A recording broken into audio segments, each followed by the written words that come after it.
대법원 2025년 6월 5일 선고 2023다 232526 판결 사건명 대여금 1. 민법 제126조의 표현 대리의 성립 요건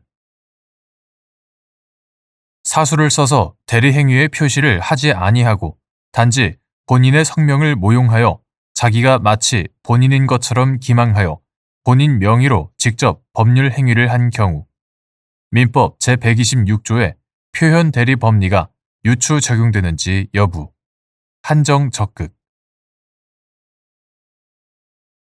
민법 제126조의 표현 대리는 대리인이 본인을 위한다는 의사를 명시적 또는 묵시적으로 표시하거나 대리 의사를 가지고 권한 외의 행위를 하는 경우에 성립한다. 그 외에 사수를 써서 위와 같은 대리 행위의 표시를 하지 아니하고 단지 본인의 성명을 모용하여 자기가 마치 본인인 것처럼 기망하여 본인 명의로 직접 법률 행위를 한 경우에는 본인을 모용한 사람에게 본인을 대리할 기본 대리권이 있었고 상대방으로서는 위 모용자가 본인 자신으로서 본인의 권한을 행사하는 것으로 믿은데 정당한 사유가 있었던 사정이 있는 경우에 하나여 민법 제126조의 표현 대리 법리가 유추 적용된다. 2. 여신 전문 금융업법에 따라 대출업 등을 영위하는 갑 주식회사가 을 주식회사에 대출 모집 업무를 위탁하였는데 을 회사의 운영자 또는 업무 담당자 병 등이 다른 대출로 정의 인감증명서 등을 소지함을 기화로 정 명의의 대출 신청서 및 대출 계약서 등을 위조하고 갑 회사에 제출하여 대출 계약이 체결되었고 이에 갑 회사가 정을 상대로 위 대출 계약에 관하여 민법 제126조의 표현 대리 책임이 있다고 주장하며 대출 원리금의 지급을 구한 사안에서 위 대출 계약 당시 병 등에게 정을 대리할 기본 대리권이 있었다고 하더라도 갑 회사의 병 등이 정 자신으로서 본인의 권한을 행사하여 위 대출을 신청한 것이라고 믿을 만한 정당한 사유가 있었다고 보기 어려우므로 정의 표현 대리 책임이 인정되지 않는다고 본 사례.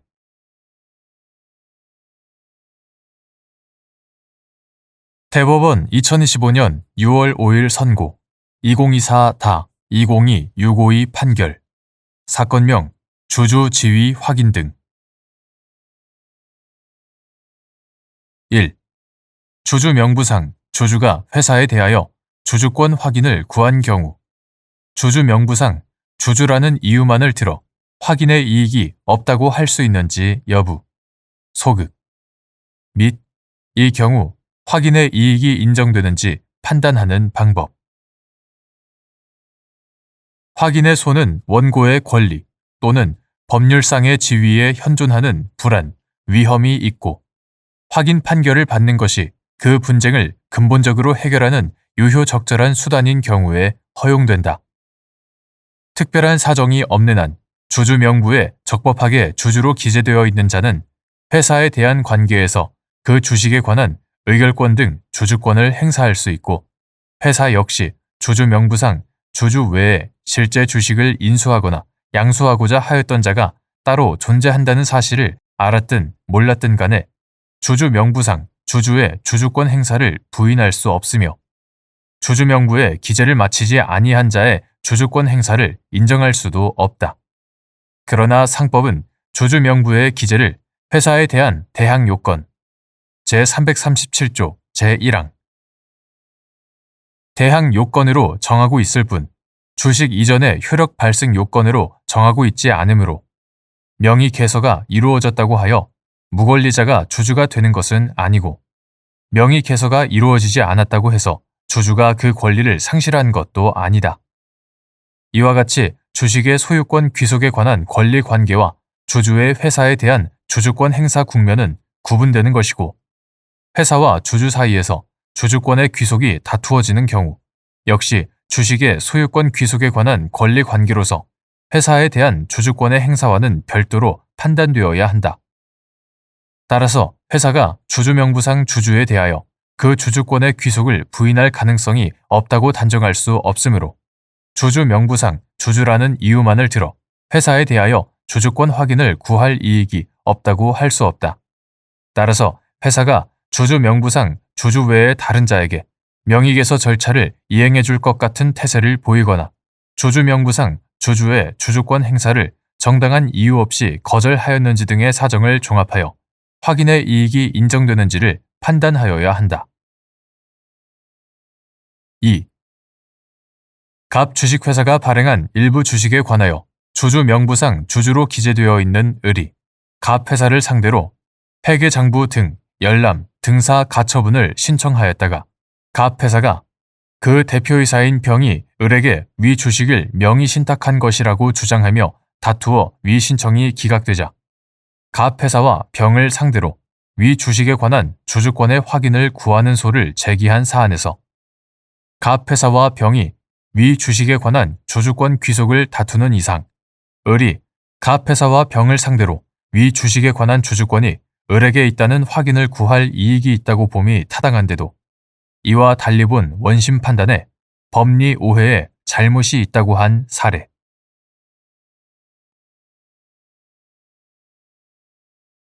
대법원 2025년 6월 5일 선고 2024다 296763 판결 사건명 소유권 이전 등기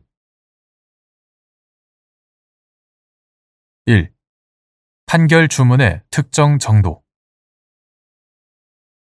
판결의 주문은 명확해야 하고 그 자체로 내용이 특정될 수 있어야 하므로 어떠한 범위에서 당사자의 청구를 인용하고 배척한 것인가를 그 이유와 대조하여 짐작할 수 있을 정도로 표시하고 집행에 의문이 없을 정도로 명확히 특정해야 한다. 2. 여러 사람이 한 필지인 토지의 각 특정 부분을 점유, 사용하기로 약정하되 편의상 토지 전체에 관하여 공유 지분 등기를 마친 구분 소유적 공유 관계에서 특정 부분 소유를 주장하는 자가 그 부분에 관한 전체 지분 소유권 이전 등기를 마치기 위해서는 다른 공유자를 상대로 명의신탁 해지를 원인으로 한 지분 이전 등기를 청구하면 되는지 여부. 적극. 여러 사람이 한 필지인 토지의 각 특정 부분을 점유, 사용하기로 약정하되 편의상 그 토지 전체에 관하여 공유 지분 등기를 마친 구분 소유적 공유 관계에서 특정 부분 소유를 주장하는 자가 그 부분에 관한 전체 지분 소유권 이전 등기를 마치기 위해서는 그 부분에 관하여 신탁적으로 지분 등기를 가지고 있는 다른 공유자를 상대로 명의신탁 해지를 원인으로 한 지분 이전 등기를 청구하면 된다. 3. 상호 명의신탁 등기에 의해 이른바 구분 소유적 공유 관계에 있는 토지에 관하여 공유자인 갑이 다른 공유자인 국가를 상대로 명의신탁을 해지한다며 위 토지 중 갑이 배타적으로 점유, 사용하고 있는 부분에 관한 지분 이전 등기 절차의 이행을 구하는 소를 제기하자 제1심 판결이 국가는 갑에게 명의신탁 해지를 원인으로 한 지분 이전 등기 절차를 이행할 의무가 있다고 판단하면서 주문에 국가는 갑에게 갑이 구분, 특정하여 소유하는 부분에 관하여 국가 지분 전부를 이전할 것을 명시함과 아울러 이전을 명하는 국가 지분 기재 옆에 괄호 안에 위 토지에 대한 국가 지분 중 갑이 구분, 특정하여 소유하는 부분의 면적에 상응하는 환산 지분을 병기한 사안에서 위 주문은 판결 주문으로서의 명확성을 갖추었다고 볼 수 없다고 한 사례.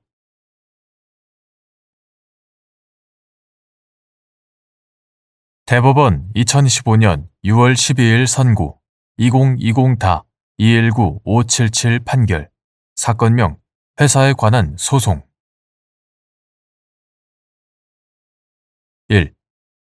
주주 사이에 체결된 의결권 구속 약정의 효력, 원칙적 유효 및 의결권 구속 약정의 당사자가 약정을 위반하여 주주총회 의결권을 행사함에 따라 주주총회 결의가 성립된 경우 약정의 다른 당사자가 회사를 상대로 약정 위반을 주장하며 주주총회 결의의 하자를 다툴 수 있는지 여부, 소극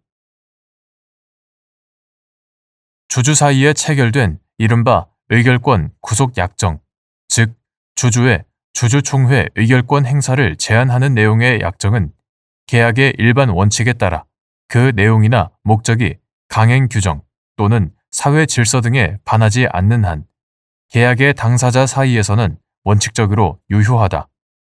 그러나 의결권 구속약정의 효력은 주주권의 내용 등 회사의 단체법적 질서에는 영향을 미칠 수 없으므로 의결권 구속약정의 당사자가 약정을 위반하여 주주총회 의결권을 행사함에 따라 주주총회 결의가 성립된 경우 약정의 다른 당사자는 회사를 상대로 약정 위반을 주장하며 주주총회 결의에 하자를 다툴 수 없고 다만 약정을 위반한 당사자를 상대로 계약에 근거한 권리를 행사할 수 있을 뿐이다. 2. 갑과 을 외국회사가 병 주식회사의 설립, 운영에 관한 합작투자 계약을 체결하면서 이사회의 구성은 4인으로 하고 갑과 을 회사가 각각 2인을 지정한다라고 약정하였고 이에 따라 병 회사가 설립되어 이사회가 구성되었는데 그 후 을 회사가 병 회사의 임시주주총회에서 3인의 이사를 추가로 선임하는 안건에 찬성하는 의결권을 행사하여 그와 같은 내용의 주주총회 결의가 성립한 사안에서 갑은 을 회사를 상대로 을 회사 측이 추천하여 선임된 이사 5인 중 3인의 이사를 해임하는 안건에 찬성하는 내용으로 의결권을 행사할 것을 구할 수 있다고 한 사례. 3. 간접 강제를 명하는 경우 상당한 이행기간 및 강제명령 배상금을 정할 때 고려할 사항. 민사집행법 제261조 제1항의 간접 강제는 채무자에게 부대체적 자귀 채무 또는 부자귀 채무 등의 불이행에 대하여 손해배상의 제재를 예고하는 방법으로 심리적 압박을 가함으로써 채무자 스스로 채무의 내용을 실현하도록 유도하는 집행 방법이다. 간접 강제를 명하는 결정에는 채무의 이행 의무 및 상당한 이행 기간을 밝히고 채무자가 그 기간 이내에 이행을 하지 아니하는 때에는 늦어진 기간에 따라 일정한 배상을 하도록 명할 수 있다. 민사집행법 제261조 제1항. 여기서 상당한 이행 기간이란 채무자가 법원으로부터 이행 의무가 있음을 고지받은 때부터 의무를 이행하는 데 필요한 합리적인 기간을 뜻하는 것으로서 법원은 이행 의무의 내용, 이행의 용이성 등을 비롯하여 앞서 본 간접 강제의 성격 등 여러 사정을 고려하여 상당한 이행 기간을 정할 수 있다. 나아가 강제명령 배상금은 채무자로 하여금 이행기간 이내에 이행을 하도록 하는 심리적 강제수단이라는 성격뿐만 아니라 채무자의 채무 불이행에 대한 법정 제재금이라는 성격도 가지는 것으로서 법원은 사건의 경위, 당사자의 특성이나 자력, 채무의 성질과 구체적인 내용 및 이행의 난이도, 채무자의 태도와 위반 행위의 정도, 위반 행위로 인해 채무자가 얻을 것으로 예상되는 이익, 위반 행위로 인한 채권자의 피해와 피해 회복의 곤란성 등을 고려하여 배상금을 정할 수 있다.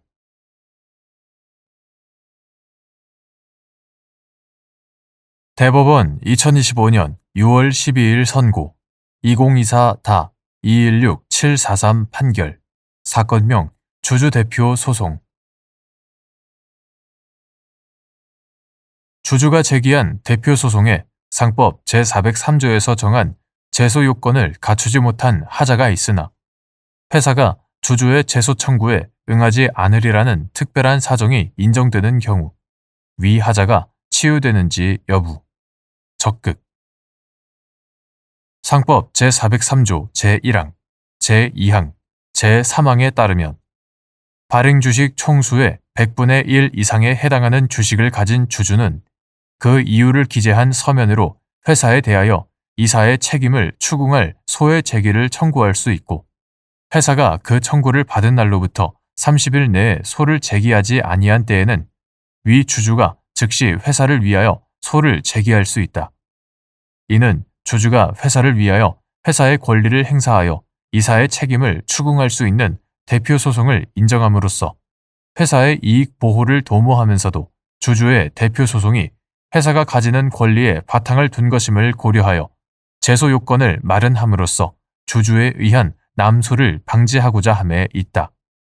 따라서 상법 제403조 제1항, 제2항, 제3항에서 규정하는 주주의 대표 소송이 제소 요건을 갖추지 못한 채 소가 제기되었다고 하더라도 주주로부터 소의 제기를 청구받은 회사가 이사의 책임을 추궁할 소를 제기하지 않을 의사를 명시적으로 밝히는 등 주주의 제소 청구에 응하지 않으리라는 특별한 사정이 인정된다면 이러한 경우까지 그 주주 대표 소송이 부적법하다고 보는 것은 소송 경제의 반함으로 그 하자가 치유된다고 봄이 타당하다.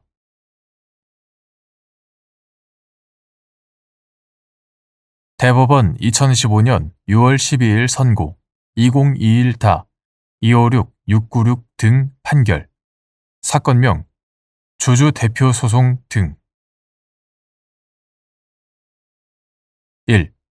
어떤 회사가 이사가 속한 회사의 영업 부류에 속한 거래를 하고 있는 경우 영업지역을 달리하고 있다는 사정만으로 두 회사가 경업관계에 있지 않다고 볼 수 있는지 여부, 소급 및 경업 대상 여부가 문제되는 회사가 실질적으로 이사가 속한 회사의 지점 내지 영업 부문으로 운영되고 공동의 이익을 추구하는 관계에 있는 경우 두 회사 사이에 이익 충돌의 여지가 있다고 볼 수 있는지 여부, 소급.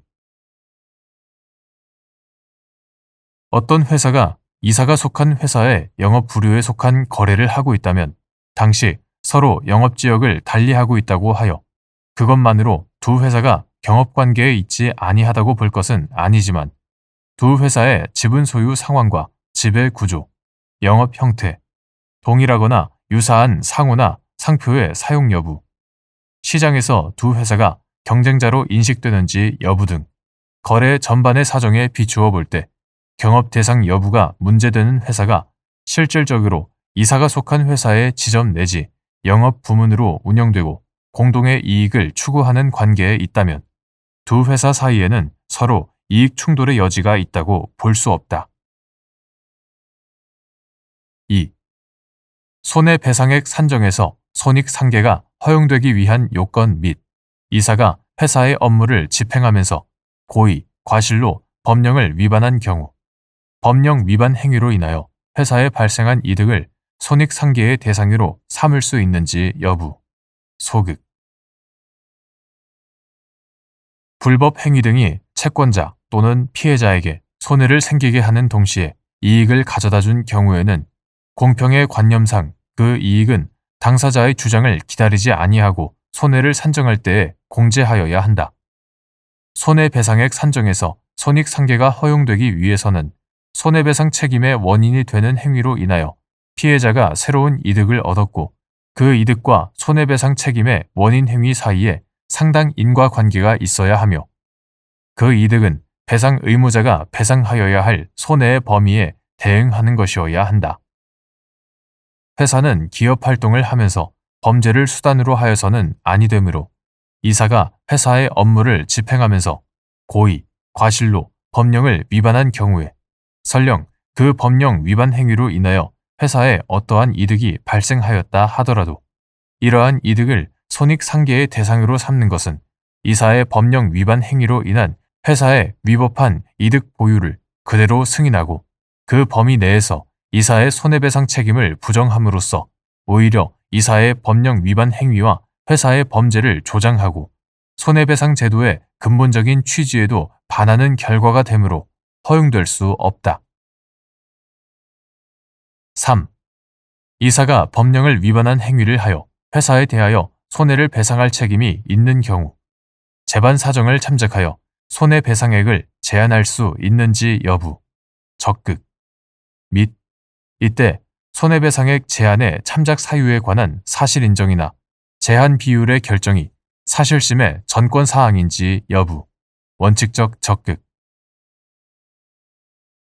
이사가 법령을 위반한 행위를 하여 회사에 대하여 손해를 배상할 책임이 있는 경우에 손해배상의 범위를 정함에 있어서는 당해 사업의 내용과 성격, 당해 이사의 임무 위반의 경위 및 임무 위반 행위의 태양, 회사의 손해 발생 및 확대에 관여된 객관적인 사정이나 그 정도, 평소 이사의 회사에 대한 공헌도, 임무 위반 행위로 인한 당해 이사의 이득 유무, 회사의 조직 체계의 흠결 유무나 위험 관리 체제의 구축 여부 등 재반 사정을 참작하여 손해분담의 공평이라는 손해배상 제도의 이념에 비추어 손해배상액을 제한할 수 있다. 이때 손해배상액 제한의 참작 사유에 관한 사실인정이나 제한의 비율을 정하는 것은 민법상 과실상계의 사유에 관한 사실인정이나 비율을 정하는 것과 마찬가지로 그것이 형평의 원칙에 비추어 현저히 불합리한 것이 아닌 한 사실심의 전권 사항이다.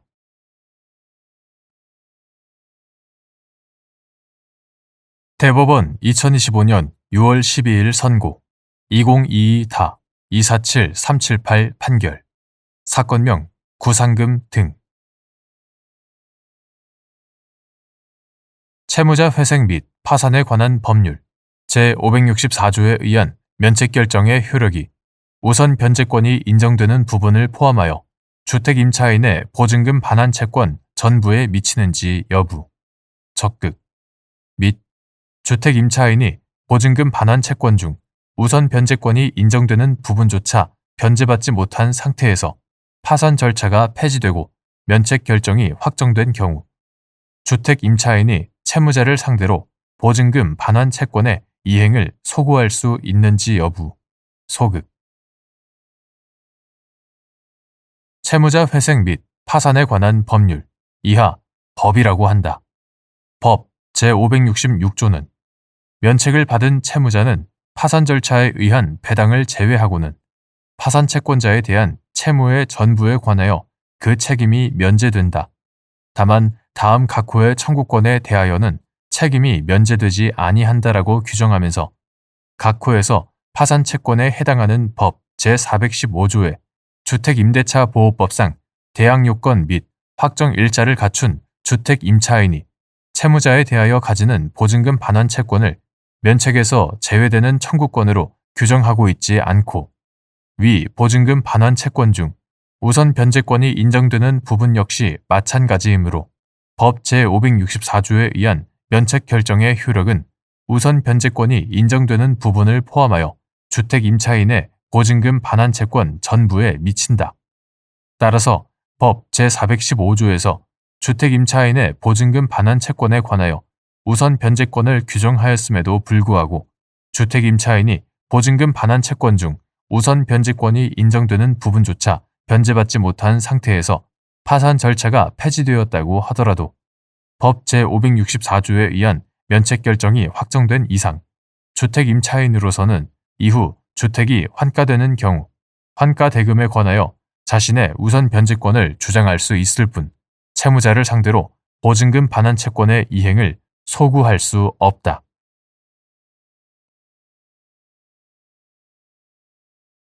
대법원 2025년 6월 12일 선고 2022-279788 판결 사건명 손해배상 국 1.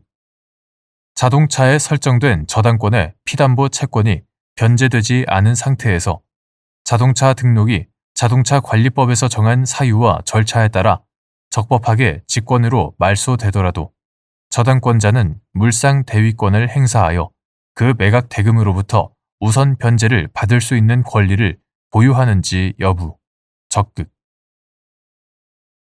자동차가 양도 등의 사정으로 다시 그에 관한 자동차 등록이 이루어지고 자동차관리법 제6조에 따라 제3자에게 소유권이 귀속되는 경우 저당권의 피담보 채권액 범위 내에서 목적물인 자동차의 교환 가치를 지배하고 있다가 저당권을 상실하는 손해를 입게 되는지 여부, 적극. 자동차에 설정된 저당권의 피담보 채권이 변제되지 않은 상태에서 자동차 등록이 자동차관리법에서 정한 사유와 절차에 따라 적법하게 직권으로 말소되더라도 자동차 등 특정 동산 저당법 제12조에 따라 준용되는 물상 대위에 관한 민법 제342조, 제370조의 규정 취지상 저당권의 효력은 저당권의 실질적 대위물인 자동차의 차체에 미치므로 저당권자는 물상 대위권을 행사하여 그 매각 대금으로부터 우선 변제를 받을 수 있는 권리를 보유한다. 그러나 해당 자동차가 양도 등의 사정으로 다시 그에 관한 자동차 등록이 이루어지고 자동차관리법 제6조에 따라 제3자에게 소유권이 귀속되면 그때에는 저당권 설정자의 재산으로부터 이탈하게 되므로 저당권자는 해당 자동차에 관하여 자동차 등 특정 동산 저당법 제12조, 민법 제342조, 제370조에 따른 권리를 더 이상 행사할 수 없게 된다. 따라서 이러한 경우 자동차 저당권자로서는 저당권의 피담보 채권액 범위 내에서 목적물인 자동차의 교환 가치를 지배하고 있다가 저당권을 상실하는 손해를 입게 된다. 2. 자동차 관리법이 정한 사유와 절차에 따라 자동차 등록이 적법하게 직권으로 말소된 경우 자동차에 등록되어 있던 가압류는 효력이 소멸하는지 여부, 적극. 그 후 자동차가 신규 등록 등의 사유로 가압류 채무자의 재산에서 이탈된 경우 가압류 채권자는 그로 인해 손해를 새로 입었다고 볼 수 있는지 여부, 소극. 자동차 관리법이 정한 사유와 절차에 따라 자동차 등록이 적법하게 직권으로 말소된 경우 자동차에 등록되어 있던 가압류는 효력이 소멸되고 자동차의 차체에 가압류의 효력이 미친다고 보기도 어렵다. 이처럼 자동차 등록이 적법하게 직권 말소된 때에는 그때부터 가압류 채권자에게 해당 자동차에 대해 잔존하는 권리가 있다고 보기 어려우므로 그 후 해당 자동차가 신규 등록 등의 사유로 가압류 채무자의 재산에서 이탈되었더라도 가압류 채권자는 그로 인해 어떠한 손해를 새로 입었다고 볼 수 없다. 3. 국가 또는 지방자치단체 소속 공무원의 직무상 의무 위반으로 국가가 배상 책임을 지는 경우에 직무상 의무의 내용 및 직무상 의무 위반과 손해의 발생 사이에 상당 인과관계가 있는지 판단하는 기준. 국가 또는 지방자치단체 소속 공무원에게 부과된 직무상 의무의 내용이 단순히 공공 일반의 이익을 위한 것이거나 행정기관 내부의 질서를 규율하기 위한 것이 아니고 전적으로 또는 부수적으로 사회 구성원 개인의 안전과 이익을 보호하기 위하여 설정된 것이라면 공무원이 그와 같은 직무상 의무를 위반함으로 인하여 피해자가 입은 손해에 대하여는 상당 인과관계가 인정되는 범위 내에서 국가 또는 지방자치단체가 배상 책임을 진다. 이때 상당 인과관계의 유무를 판단함에 있어서는 일반적인 결과 발생의 개연성은 물론 직무상 의무를 부과하는 법령, 기타 행동규범의 목적, 그 수행하는 직무의 목적 내지 기능으로부터 예견 가능한 행위 후의 사정, 가해 행위의 태양 및 피해의 정도 등을 종합적으로 고려하여야 한다. 4. 자동차관리법 제13조 제10항 자동차 등록규칙 제27조 제3항의 목적과 취지 자동차 등록 업무를 담당하는 공무원이 직무상 의무를 위반하여 말소 등록 당시 자동차에 설정되어 있던 저당권의 피담보 채권이 소멸되었음을 증명하는 서류를 확인하지 않은 채 제3자에게 해당 자동차에 대한 등록을 마친 경우 직무상 위반 행위와 저당권자가 입은 저당권 상실의 손해 사이에 상당 인과관계가 있는지 여부, 적극, 및 그 등록 업무를 담당한 공무원이 속한 지방자치단체의 배상 책임을 인정할 수 있는지 여부, 적극. 자동차관리법 제13조 제10항 자동차 등록규칙 제27조 제3항의 목적과 취지는 자동차 말소 등록을 악용하여 자동차에 설정된 저당권 등의 권리관계도 외형상 소멸되도록 한 뒤 차량을 다시 등록하여 판매하는 경우 여신금융회사 등 채권자의 부실채권이 증가하고 자동차 매매 시장의 투명성도 저해되는 결과가 발생하기 때문에 이를 방지하기 위해 각 관할 관청에 말소 등록 당시 이해관계인의 권리관계를 확인하여 해당 자동차에 대한 등록 전에 그 권리관계의 소멸에 관한 증명 서류를 확인할 의무를 부과하고자 함에 있다. 따라서 자동차 등록 업무를 담당하는 공무원으로서는 위와 같은 법령의 규정에 따라 말소 등록 당시 이해관계인에 대한 권리관계가 소멸되었음을 증명하는 서류를 등록 신청인으로부터 제출받아 확인할 의무가 있고, 이러한 직무상 의무는 단순히 공공 일반의 이익을 위한 것이거나 행정기관 내부의 질서를 규율하기 위한 것이 아니라 전적으로 또는 부수적으로 사회 구성원 개인의 안전과 이익을 보호하기 위하여 설정된 것이다. 따라서 자동차 등록 업무를 담당하는 공무원이 그 직무상 의무를 위반하여 말소 등록 당시 자동차에 설정되어 있던 저당권의 피담보 채권이 소멸되었음을 증명하는 서류를 확인하지 않은 채 제3자에게 해당 자동차에 대한 등록을 마친 경우에는 그 직무상 위반 행위와 저당권자가 입은 저당권 상실의 손해 사이에 상당 인과관계가 인정된다고 보아야 하므로 그 등록 업무를 담당한 공무원이 속한 지방자치단체의 배상 책임을 인정할 수 있다.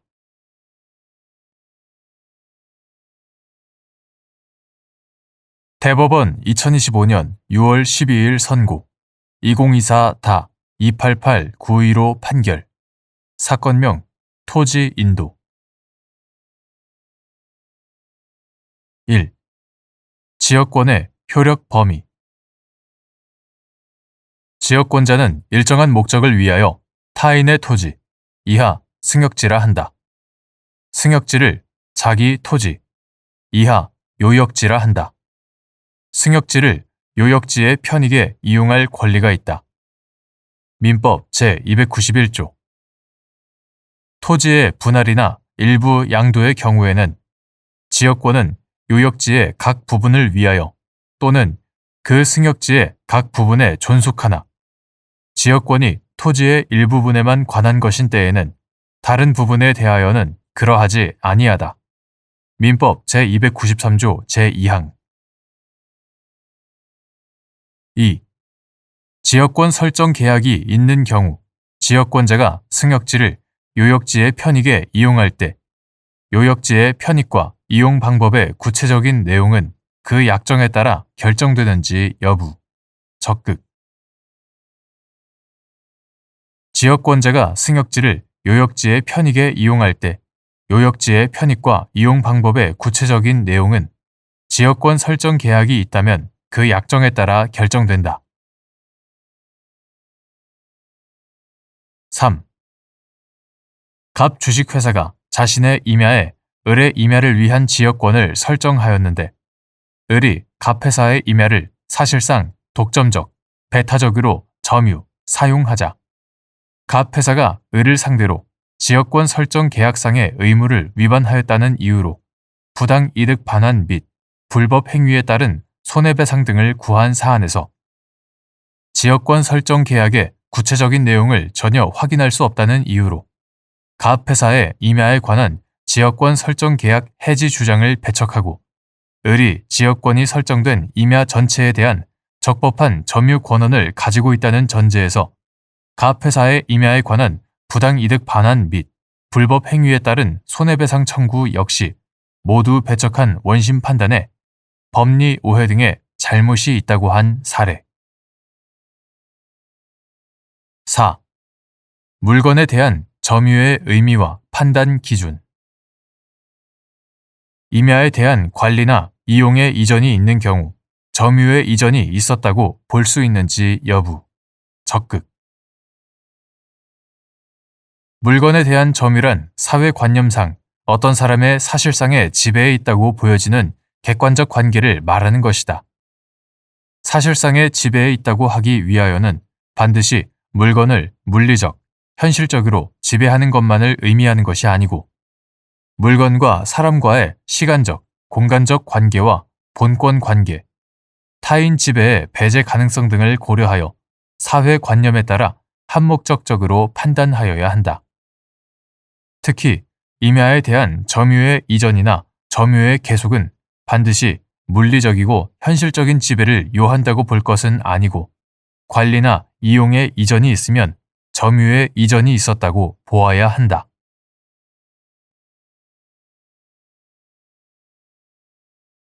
대법원 2025년 6월 12일 선고 2024 315 527 등 판결. 사건명 매매대금 반환 등. 1. 승소 확정 판결을 받은 당사자가 전 소의 상대방을 상대로 다시 동일한 청구의 소를 제기하는 경우 후소의 권리 보호에 이익이 있는지 여부. 소극. 이는 외국 법원에서 민사소송법 제217조의 승인 요건을 갖춘 승소 확정 판결을 받은 당사자가 전소의 상대방을 상대로 다시 우리나라 법원에 동일한 청구의 소를 제기한 경우에도 마찬가지인지 여부. 적극. 승소 확정 판결을 받은 당사자가 전소의 상대방을 상대로 다시 승소 확정 판결의 전소와 동일한 청구의 소를 제기하는 경우 후소는 권리 보호에 이익이 없어 부적법하고 이는 외국 법원에서 민사소송법 제217조의 승인 요건을 갖춘 승소 확정 판결을 받은 당사자가 전소의 상대방을 상대로 다시 우리나라 법원에 동일한 청구의 소를 제기한 경우에도 같다. 2. 민사소송법 제217조 제1항 제4호에서 정한 상호 보증의 요건을 갖추었는지 판단하는 기준 및 외국 재판의 승인 요건이 충족되었는지는 법원의 직권조사 사항인지 여부. 적극. 민사소송법 제217조 제1항 제4호는 외국 법원의 확정 재판 등의 승인 요건으로 상호 보증이 있거나 대한민국과 그 외국 법원이 속하는 국가에 있어 확정 재판 등의 승인 요건이 현저히 균형을 상실하지 아니하고 중요한 점에서 실질적으로 차이가 없을 것을 규정하고 있다. 이에 의하면 우리나라와 외국 사이의 동종 판결의 승인 요건이 현저히 균형을 상실하지 아니하고 외국에서 정한 요건이 우리나라에서 정한 그것보다 전체로서 과중하지 아니하며 중요한 점에서 실질적으로 거의 차이가 없는 정도라면 민사소송법 제217조 제1항 제4호에서 정하는 상호 보증의 요건을 갖춘 것으로 보아야 한다. 이러한 상호 보증은 외국의 법령, 판례 및 관례 등에 의하여 승인 요건을 비교하여 인정되면 충분하고 반드시 당사국과 조약이 체결되어 있을 필요는 없으며 해당 외국에서 구체적으로 우리나라의 같은 종류의 판결을 승인한 사례가 없다고 하더라도 실제로 승인할 것이라고 기대할 수 있을 정도이면 충분하다. 법원은 외국 재판의 승인 요건이 충족되었는지에 관하여 직권으로 조사하여야 한다. 민사소송법 제217조 제2항.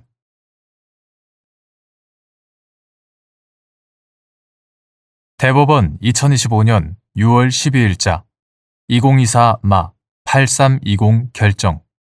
사건명 파산 선고. 파산 선고 결정에 대한 즉시 항고가 제기된 이후 회생 절차 개시 결정이 있는 경우 즉시 항고 절차가 중지되는지 여부. 적극. 소송 절차의 중지는 법원이나 당사자에게 소송을 진행할 수 없는 사유가 생겼거나 진행에 부적당한 사유가 생겼을 때 법률상 당연히 또는 법원의 결정에 의하여 절차의 진행이 정지되는 것을 의미한다. 채무자 회생 및 파산에 관한 법률, 이하 채무자 회생법이라고 한다. 채무자 회생법 제58조 제2항 제1호는 회생 절차 개시 결정이 있는 때에 파산 절차가 중지된다고 규정하고 있다. 이는 채무자에 대하여 회생 절차가 개시되면 파산 절차를 진행함이 부적당한 사유가 생겼다고 보아 법률상 당연히 파산 절차의 진행을 정지하도록 한 것으로서 파산 선고 결정에 대한 즉시 항고가 제기된 이후 회생 절차 개시 결정이 있는 경우에는 그 즉시 항고 절차도 중지된다고 보는 것이 타당하다. 그 이유는 다음과 같다.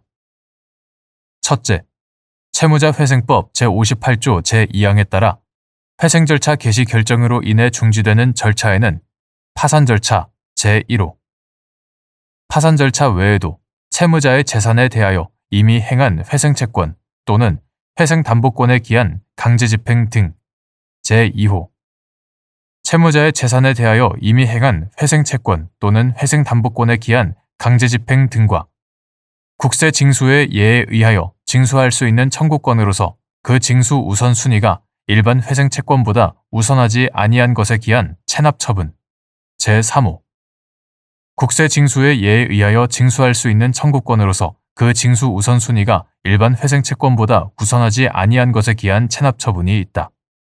그런데 채무자회생법 제58조 제5항은 같은 조 제2항 제2호의 강제집행 등 절차와 제3호의 체납처분 절차에 관하여 회생 절차 종료 전이라도 일정한 요건 하에 중지한 절차나 처분을 속행 또는 취소할 수 있도록 하면서 다만 파산 절차에 관하여는 그러하지 아니하다라고 규정함으로써 회생 절차가 계속되는 동안에는 파산 절차의 속행뿐 아니라 취소 또한 금지됨을 분명히 하고 있다. 둘째, 회생 절차 개시 결정으로 인해 파산 관제인에 의한 파산재단 구성, 채권자 집회 진행 등도 파산 절차로서 중단되고 그 중단의 효력은 회생 계획이 인가 또는 불인가 되거나 채무자회생법 제286조에 따라 회생 절차가 폐지될 때까지 계속된다. 따라서 회생 절차 개시 결정으로 인해 파산 절차가 중지된 이후 회생계획 인가 결정이나 회생계획 불인가 결정 또는 채무자회생법 제286조에 따른 회생 절차 폐지 결정이 있기 전에 파산 선고 결정을 취소할 필요성이 크지 않다. 셋째, 파산 선고를 받은 채무자에 대하여 회생 절차가 개시된 다음 회생계획 인가 결정이 있으면 이로써 중지되었던 파산 절차는 효력을 잃지만 채무자회생법 제256조 제1항 중지되었던 파산 절차는 효력을 잃지만 그 후에 회생 절차 폐지 결정이 확정되면 법원은 그 채무자에게 직권으로 파산을 선고해야 하고 채무자회생법 제6조 제8항 파산 선고를 받지 않은 채무자에 대하여 회생계획 인가가 있은 후 회생 절차 폐지 결정이 확정된 경우 일정한 요건이 충족되면 법원은 그 채무자에게 직권으로 파산을 선고해야 한다. 채무자회생법 제6조 제1항 채무자에 대하여 회생 절차가 개시된 다음 회생계획 불인가 결정이 있거나 또는 회생계획 인가 결정 없이 채무자회생법 제286조에 따라 회생 절차가 폐지되면 파산 선고를 받은 채무자에 대한 기왕의 파산 절차는 속행되고 채무자회생법 제7조 제1항 파산 선고를 받지 않은 채무자에 대하여는 법원이 일정한 요건 하에 파산을 선고할 수 있다. 채무자회생법 제6조 제2항 이와 같이 채무자회생법은 청산형 절차인 파산 절차보다 재건형 절차인 회생 절차를 우선하면서도 소송 경제적 관점에서 기왕의 파산 절차와의 연속성과 효율성을 도모하고 있다. 파산은 선고를 한 때부터 효력이 생기고 채무자회생법 제311조 파산 신청에 관한 재판에 대한 즉시 항고는 집행정지의 효력이 없으므로 채무자회생법 제316조 제3항 제1항 파산 선고 결정에 대한 즉시 항고가 제기되더라도 파산 관제인에 의한 파산재단 구성, 채권자 집회 진행 등 파산 절차는 계속된다. 그런데 회생 절차 개시 결정이 있은 후 회생 절차가 종료되기 전에 파산 선고 결정에 대한 항고심에서 파산 선고 결정을 취소하고 파산 신청을 기각하는 것이 허용된다면 이후에 회생 절차에서 회생 계획이 불인가 되거나 회생 계획 인가 결정 없이 회생 절차가 폐지되는 경우에 원래대로라면 속행될 수 있었던 기왕의 파산 절차가 모두 무익하게 되어 소송 경제에 반할 뿐만 아니라 기왕의 파산 선고에 이해관계를 가진 사람의 신뢰 역시 보호받지 못하는 결과가 된다.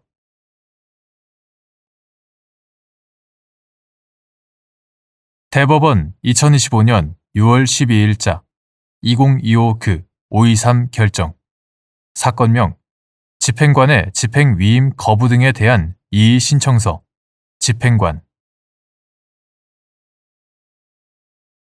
1.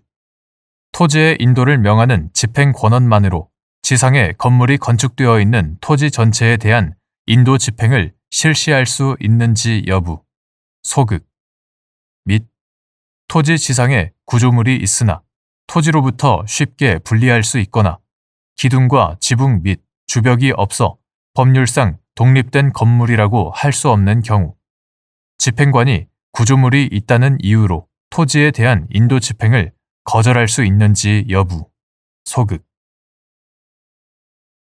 목적물 중 일부에 대하여만 집행이 가능한 경우, 채권자가 일부 목적물에 대하여만 집행하기를 원하지 않는다는 등의 특별한 사정이 없다면 집행이 가능한 목적물에 대하여 집행하여야 하는지 여부, 적극. 토지의 인도를 명한 집행권원의 효력은 그 지상에 건립된 건물에까지 미치는 것이 아니고 건물을 그대로 둔 채 토지에 대한 점유만을 풀어 채권자에게 인도할 수도 없는 것이므로 집행관으로서는 지상에 건물이 건축되어 있는 토지에 대하여는 그 지상물의 인도나 철거 등을 명하는 집행권원이 따로 없는 이상 토지를 인도하라는 집행권원만으로는 인도 집행을 실시할 수 없다.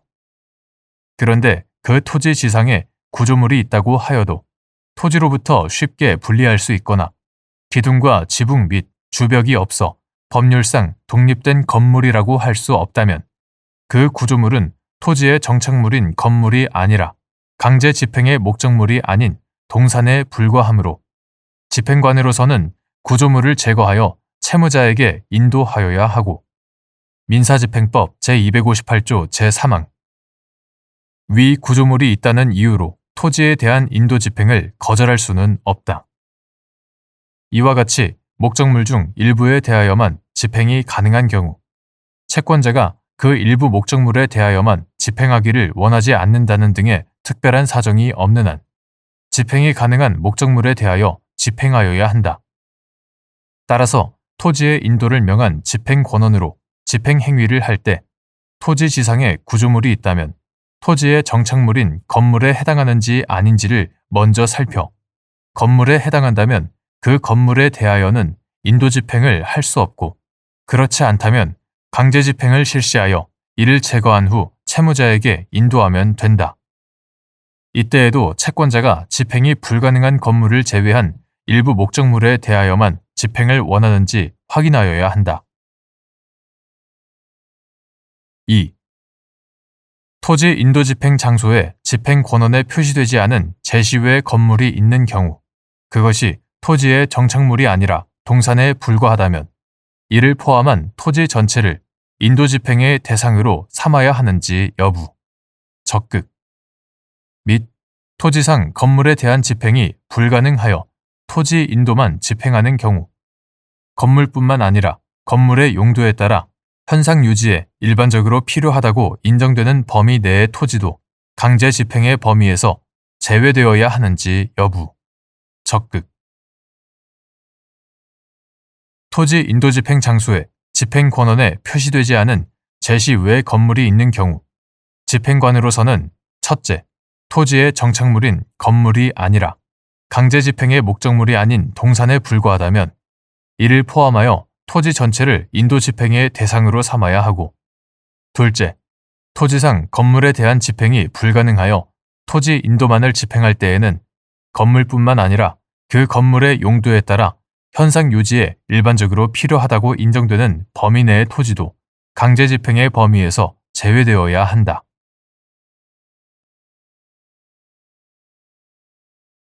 대법원 2025년 6월 12일 선고 2025다 209645 판결 사건명 임금 1. 근로자가 제3자에게 임금 수령을 위임하거나 대리하게 하는 법률 행위의 효력 원칙적 무효 근로자 본인이 직접 수령할 수 없는 사정에 상당한 이유가 있는 경우 예외적으로 사자에 의한 임금의 수령이 가능한지 여부, 적극. 및 사회통념상 근로자 본인에게 지급하는 것과 동일시되는 사람 또는 근로자 본인에게 그대로 전달할 것이 확실하다고 판단되는 사람이 임금을 수령할 때에만 그를 사자로 보아야 하는지 여부, 적극. 그를 사자로 보아야 하는지 여부와 이에 해당하는지는 엄격하게 판단하여야 하는지 여부. 적극. 임금은 통화로 직접 근로자에게 그 전액을 지급하여야 한다. 다만 법령 또는 단체 협약에 특별한 규정이 있는 경우에는 임금의 일부를 공제하거나 통화 이외의 것으로 지급할 수 있다. 근로기준법 제43조 제1항, 선원법 제52조 제1항. 이렇게 임금을 직접 지급하도록 하는 취지는 임금이 확실하게 근로자 본인에게 지급되도록 하여 그의 자유로운 처분에 맡기고 근로자의 생활을 보장하려는 데 있고, 통화 지급의 원칙이나 전액 지급의 원칙과 달리 직접 지급의 원칙은 법령 또는 단체 협약에 의한 예외가 인정되지 아니한다. 따라서 원칙적으로 근로자가 제3자에게 임금 수령을 위임하거나 대리하게 하는 법률 행위는 무효이다.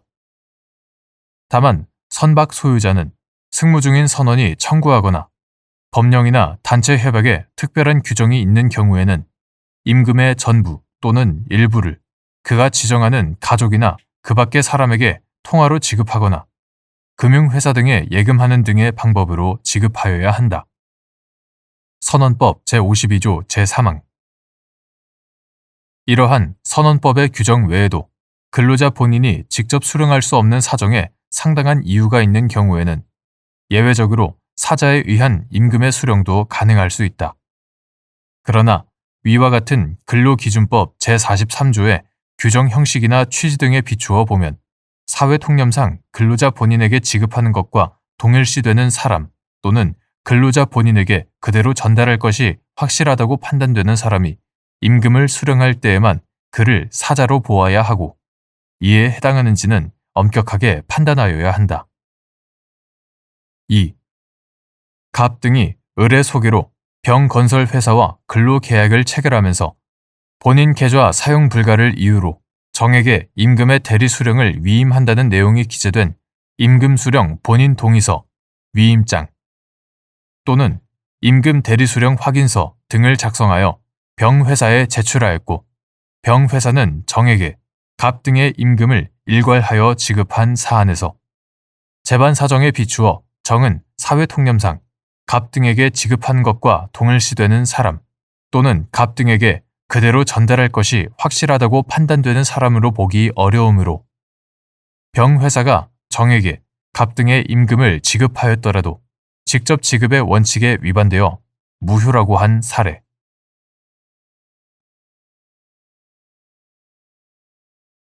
대법원 2025년 6월 5일 선고 2020-2-540-74 판결. 사건명, 시정명령 등 취소 청구의 소. 1.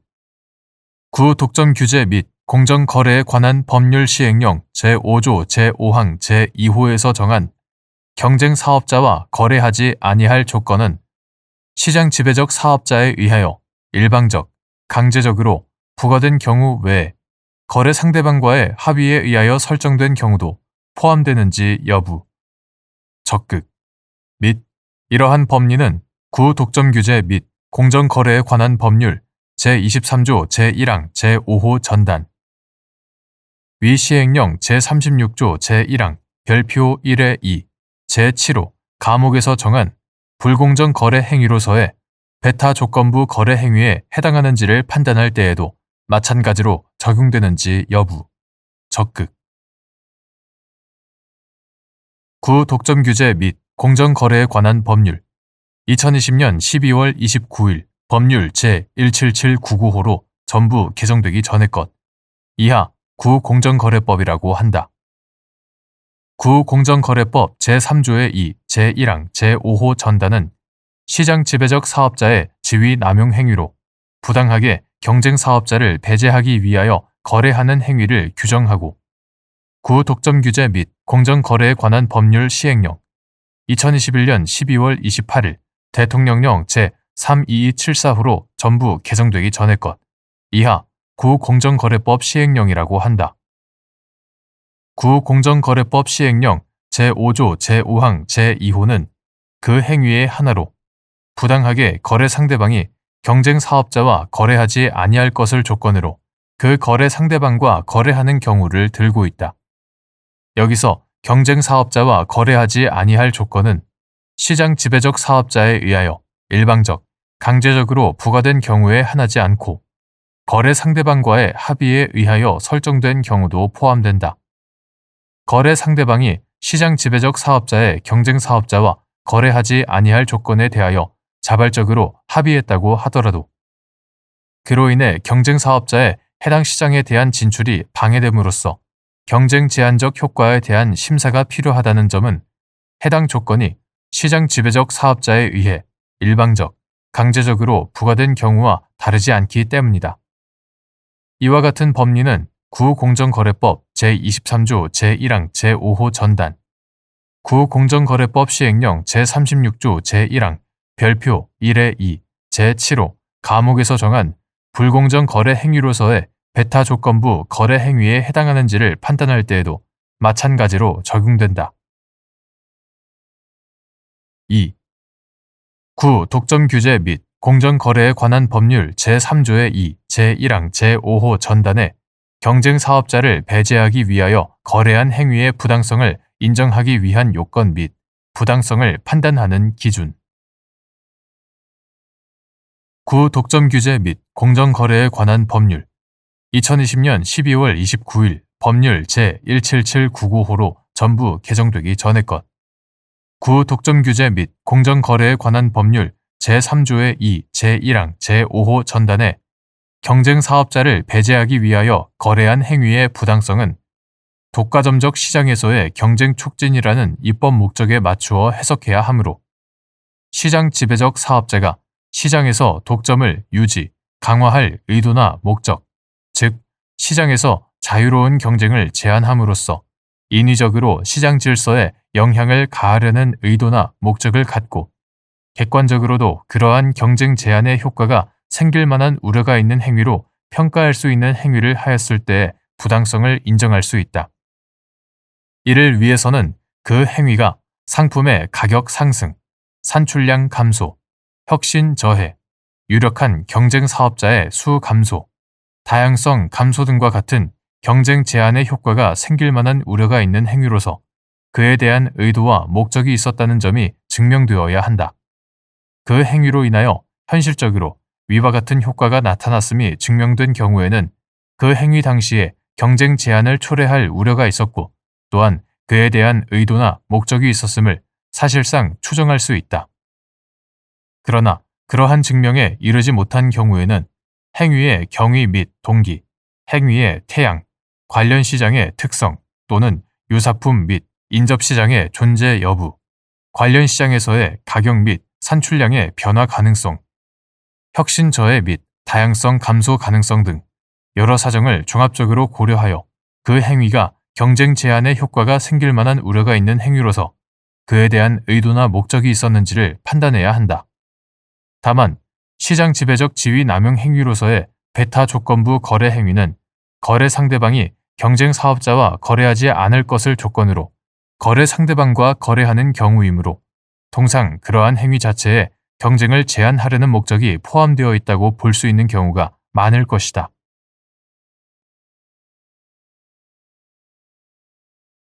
대법원 2025년 6월 5일 선고 2023-2-47411 판결 사건명 교원소청심사위원회 결정 취소 1. 사립학교 교원의 임용권자가 구사립학교법 제66조의 2, 제1항에 따른 징계의결 내용 사전 통보 의무를 위반하여 관할청에 징계의결 내용을 통보하지 않은 채 징계 처분을 한 경우 징계 절차를 위반한 하자가 있는지 여부, 적극. 임용권자가 위 사전 통보 의무를 위반하여 징계 처분을 한 후에 관할청에 징계의결 내용을 사후적으로 통보한 경우 징계 처분 이후라도 관할청이 재심의 요구를 할 수 있는지 여부, 적극. 임용권자가 위 사전 통보 의무를 위반하여 징계 처분을 한 후 관할청에 징계 의결 내용을 사후 통보하고 관할청이 재심의 요구를 함에 따라 교원징계위원회에서 선행 징계 처분과 다른 내용의 징계 의결을 한 경우 임용권자가 스스로 선행 징계 처분을 취소하고 후행 징계 처분을 할 수 있는지 여부. 적극. 선행 징계 처분이 확정되어 집행이 종료된 경우 달리 보아야 하는지 여부. 소극. 이때 후행 징계 처분이 이중 징계에 해당하는지 여부. 소극. 9. 사립학교법 2020년 12월 22일 법률 제17659호로 개정되기 전의 것. 이와 같다.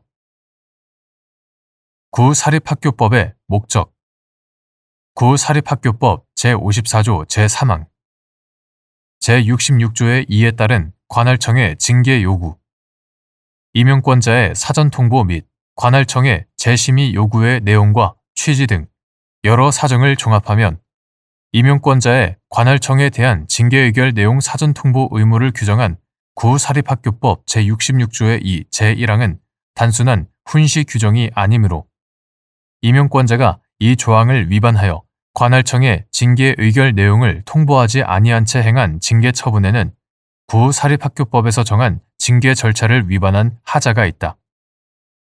한편 구사립학교법 제66조의 2 제1항은 임용권자의 관할청에 대한 징계 의결 내용 통보 및 관할청의 재심의 요구가 그 징계 처분을 하기 전에 이루어지도록 규정하고 있다. 그러나 임용권자가 구사립학교법 제66조의 2 제1항에 따른 징계 의결 내용 사전 통보 의무를 위반하여 징계 처분을 한 후에 관할청에 징계 의결 내용을 사후적으로 통보한 경우에는 관할청 역시 징계 처분 이후라고 하더라도 재심의 요구를 할 수 있다. 이 경우 임용권자는 구사립학교법 제66조의 2 제3항에 따라 해당 교원징계위원회에 재심의를 요구하여 그 결과를 관할청에 통보할 의무가 있다. 이처럼 임용권자가 사전 통보 의무를 위반한 채 징계 처분을 한 후에 관할청에 징계 의결 내용을 사후적으로 통보하고 관할청이 사후적으로 재심의 요구를 함에 따라 교원징계위원회에서 선행 징계 처분과 다른 내용의 징계 의결을 하였을 경우 선행 징계 처분의 처리 및 재심의 요구에 따른 후행 징계 의결에 기초한 징계 처분의 효력이 문제된다. 이때 임용권자는 선행 징계 처분에 구사립학교법 제66조의 2 제1항에 따른 징계 절차에 잘못이 있음을 들어 스스로 그 징계 처분을 취소하고 새로운 후행 징계 처분을 할 수 있고 선행 징계 처분이 확정되어 그 집행이 종료되었다는 사정만으로 달리 볼 것은 아니다. 이처럼 선행 징계 처분을 취소하면 선행 징계 처분은 소급하여 효력을 잃게 되므로 선행 징계 처분과 동일한 징계 혐의 사실에 대해 내려진 후행 징계 처분이 이중 징계라고 할 수 없다. 2. 교직원인 피징계자에게 징계권자가 한 징계 처분이 위법한 경우 교직원에 대한 징계 처분이 사회 통념상 현저하게 타당성을 잃었는지 판단하는 기준. 사립학교 교원의 임용권자가 구사립학교법 제66조의 2 제1항에 따른 사전 통보 의무를 이행하지 않은 채 선행 징계 처분을 한 뒤 관할청의 사후 재심의 요구에 따라 동일한 징계 혐의 사실에 대해 다른 내용의 후행 징계 처분을 하는 경우 선행 징계 처분 취소와 후행 징계 처분이 재량권을 일탈, 남용한 위법한 처분인지 판단할 때 고려할 사항. 교직원인 피징계자에게 사립학교법상의 징계 사유가 있어 징계 처분을 하는 경우 그 처분의 내용은 징계권자의 재량에 맡겨진 것이나 징계권자가 한 징계 처분이 사회 통념상 현저하게 타당성을 잃어 징계권자에게 맡겨진 재량권을 일탈, 남용한 것이라고 인정되는 경우 그 처분은 위법하다. 교직원에 대한 징계 처분이 사회 통념상 현저하게 타당성을 잃었다고 하려면 징계 원인이 된 비위 사실의 내용과 성질, 징계로 달성하려는 목적, 징계 양정 기준 등 여러 요소를 종합하여 판단할 때 징계 내용이 객관적으로 명백히 부당하다고 인정할 수 있는 경우라야 한다. 임용권자가 구사립학교법 2020년 12월 22일 법률 제176595로 개정되기 전의 것.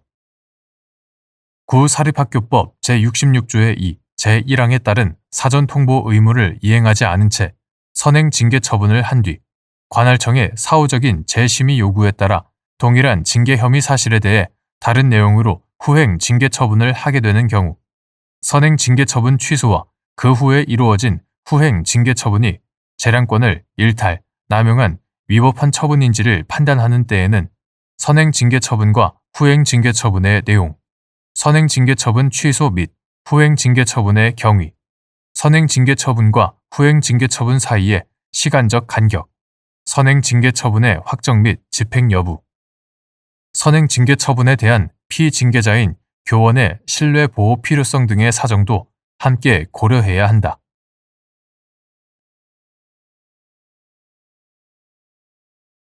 대법원 2025년 6월 12일 선고 2025-2-32972 판결 사건명 국가인권위원회 권고 결정 취소 1. 공공기관 등이 교통약자를 위한 특별교통수단 운행 등의 서비스를 제공할 때 장애를 사유로 정당한 사유 없이 제한, 배제, 분리, 거부 등에 의하여 장애인을 불리하게 대하는 경우 장애인 차별 금지 및 권리 구제 등에 관한 법률에서 금지하는 차별에 해당하는지 여부, 원칙적 적극. 이때 차별로 보지 않는 과도한 부담이나 현저히 곤란한 사정 등 정당한 사유가 있었는지 판단하는 방법. 장애인 차별금지 및 권리 구제 등에 관한 법률, 이하 장애인 차별금지법이라 한다. 장애인 차별금지법 제4조 제1항 제1호는 금지하는 차별로 장애인을 장애를 사유로 정당한 사유 없이 제한, 배제, 분리, 거부 등에 의하여 불리하게 대하는 경우를 규정하고 제26조 제2항은 공공기관 및 그 소속원은 사법 행정 절차 및 서비스의 제공에서 장애인에게 제4조 제1항 제1호에서 정한 행위를 하여서는 안 된다고 규정하고 있다. 그리고 같은 법 제4조 제3항에서는 금지된 차별 행위를 하지 않음에 있어서 과도한 부담이나 현저히 곤란한 사정 등이 있는 경우 제1호 금지된 차별 행위가 특정 직무나 사업 수행의 성질상 불가피한 경우 제2호 금지된 차별 행위가 특정 직무나 사업 수행의 성질상 불가피한 경우에 해당하는 정당한 사유가 있는 경우에는 차별로 보지 않는다고 규정하고 제47조 제2항에서는 차별로 보지 않는 정당한 사유가 있었다는 점은 차별 행위를 당하였다고 주장하는 자의 상대방이 증명하여야 한다고 규정하고 있다. 이러한 관련 법령의 규정 내용에 따르면 공공기관 등은 교통약자를 위한 특별교통수단 운행 등의 서비스를 제공할 때 장애를 사유로 정당한 사유 없이 제한, 배제, 분리, 거부 등에 의하여 장애인을 불리하게 대하여서는 안 되고 이를 위반하는 것은 과도한 부담이나 현저히 곤란한 사정, 특정 직무나 사업 수행의 성질상 불가피한 경우 등 정당한 사유가 있었다는 점을 증명하지 못하는 이상 장애인 차별금지법에서 금지하는 차별에 해당한다. 한편 차별로 보지 않는 과도한 부담이나 현저히 곤란한 사정 등 정당한 사유가 있었는지는 구체적인 사안별로 여러 사정을 종합하여 판단해야 한다. 이때 장애인 차별금지법의 입법 목적에 비추어 금지된 차별 행위를 하지 않는 데에 일정한 재정 부담이 따른다는 이유만으로 정당한 사유를 쉽게 인정할 것은 아니다. 누구든지 과도한 부담이나 현저히 곤란한 사정에 이르지 않는 범위에서 최대한 성실하게 차별금지 의무를 이행하여야 한다. 2. 서울시설공단이 운영하는 장애인 콜택시에 발달 장애인이 탑승할 경우 보조석이 아닌 2열에 탑승하여 운전석 뒤편에는 보호자 고객, 대각선에는 장애인 고객이 탑승할 수 있도록 조치할 것을 권고하는 기준에 관하여 국가인권위원회가 국가인권위원회법 제44조 제1항 제1호에 따라 발달 장애를 이유로 장애인 콜택시 보조석 탑승을 제한하지 않도록 위 기준을 개선할 것을 권고하는 결정을 하자 서울시설공단이 위 권고 결정의 취소를 구한 사안에서 위 기준이 장애인 차별금지 및 권리구제 등에 관한 법률 제4조 제1항 및 제26조에서 정한 차별에 해당한다고 본 원심 판단을 수긍한 사례.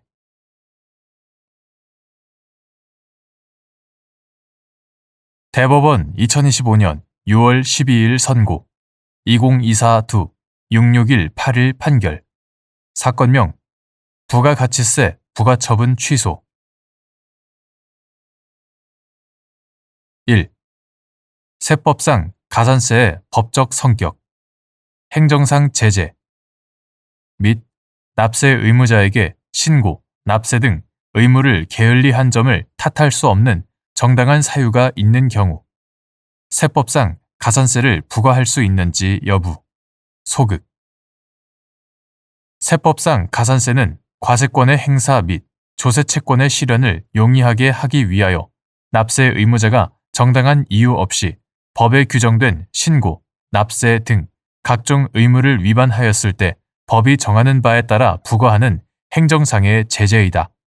따라서 단순한 법률의 부지나 오해의 범위를 넘어 세법 해석상 의의로 인한 견해의 대립이 있는 등으로 인해 납세 의무자가 그 의무를 알지 못한 것이 무리가 아니었다고 할 수 있어서 그를 정당하다고 볼 수 있는 사정이 있을 때 또는 그 의무의 이행을 그 당사자에게 기대하는 것이 무리라고 하는 사정이 있을 때 등 그 의무를 게을리 한 점을 탓할 수 없는 정당한 사유가 있는 경우에는 이러한 제재를 과할 수 없다. 2. 처분 문서에 나타난 당사자의 의사를 해석하는 방법. 처분 문서는 그 진정 성립이 인정되면 특별한 사정이 없는 한 그 처분 문서에 기재되어 있는 문헌의 내용에 따라 당사자의 의사 표시가 있었던 것으로 객관적으로 해석하여야 한다. 당사자 사이에 계약의 해석을 둘러싸고 이견이 있어 처분 문서에 나타난 당사자의 의사 해석이 문제되는 경우에는 문헌의 내용, 그와 같은 약정이 이루어진 동기와 경위, 약정에 의하여 달성하려는 목적 및 당사자의 진정한 의사 등을 종합적으로 잘 살펴 논리와 경험칙에 따라 합리적으로 해석하여야 한다. 3.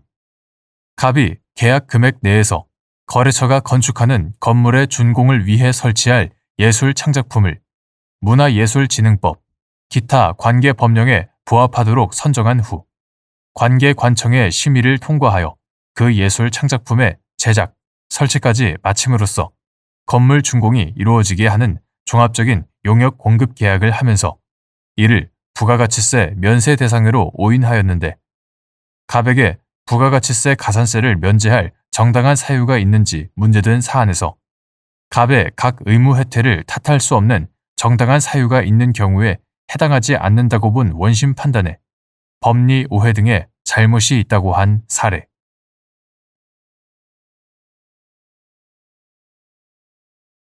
대법원 2025년 6월 12일 선고 2025-31960 판결. 사건명 취득세 등 부가처분 취소.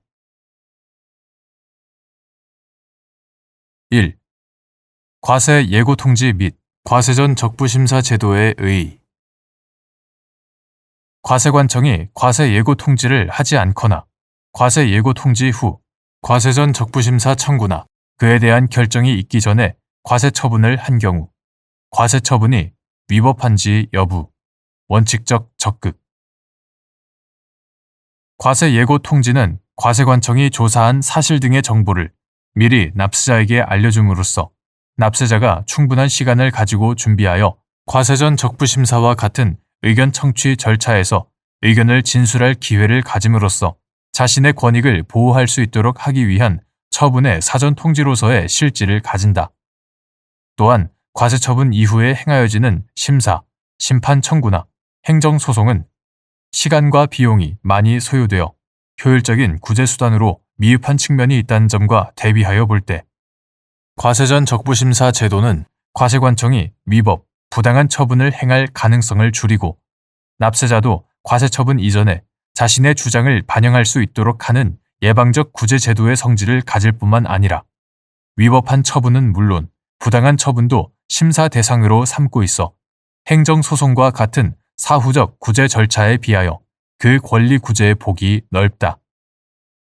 이와 같이 사전 구제 절차로서 과세 예고 통지와 과세전 적부심사 제도가 가지는 기능과 이를 통해 권리 구제가 가능한 범위, 이러한 제도가 도입된 경위와 취지, 납세자의 절차적 권리 침해를 효율적으로 방지하기 위한 통제 방법과 더불어 헌법 제12조 제1항에서 규정하고 있는 적법 절차의 원칙은 세무공무원이 과세권을 행사하는 경우에도 마찬가지로 준수하여야 하는 점 등을 종합적으로 고려하여 보면 지방세 기본법 및 지방세 기본법 시행령이 과세 예고 통지의 대상으로 삼고 있지 않다거나 과세전 적부심사를 거치지 않고 곧바로 과세 처분을 할 수 있는 예외 사유로 정하고 있는 등의 특별한 사정이 없음에도 불구하고 과세관청이 과세 처분에 앞서 필수적으로 행하여야 할 과세 예고 통지를 하지 않거나 과세 예고 통지 후 과세전 적부심사 청구나 그에 대한 결정이 있기도 전에